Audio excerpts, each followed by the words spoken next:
అట్లాగే 33,000 మంది మహిళలది అయితే మన పవన్ కళ్యాణ్ చెప్పే వివరణ నాకు ఆశ్చర్యం వేసింది.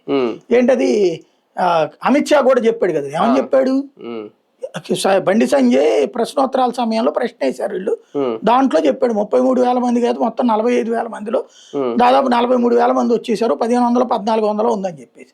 నువ్వు ఆ 1,400 మందిలో ఎవరిని బయటికి తీసుకొచ్చావు? నువ్వు 33,000 మంది ఏంటివి కేంద్ర నిఘా వర్గాలు అని చెప్తివి, కేంద్ర ఇంటెలిజెన్స్ ద్వారా సమాచారం ఉందని చెప్తావు. అది కూడా ఎలాంటిది, మిస్ అయిందంటే ఒక అర్థం ఉంది కాదు. ఏది వాలంటీర్ వెళ్ళి అమ్మాయిని తీసుకొని పడుకోబెట్టాడు, ఏది వైఎస్ఐకి కార్యకర్త చేతికి అప్పు చెప్తే ఈడు తీసుకెళ్లి బాంబేలో అమ్ముకున్నాడు.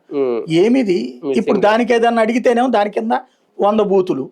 ఈ బూతులు తిట్టడానికి ఒక వ్యవస్థ అనమాట. కుల నాయకులతో ఏమన్నా ఒక మీటింగ్ పెట్టి దీనికి ఏమన్నా ఫుల్ స్టాప్ పెట్టాలా? ఆయన ఇంకా పెట్టే ఉద్దేశం ఏం కనిపించట్లేదు. నాయకులతో పవన్ ని తిట్టే ప్రతి ఒక్కళ్ళని తిట్టడానికి ఒక వ్యవస్థ ఏర్పాటు చేసుకుంటున్నాడు.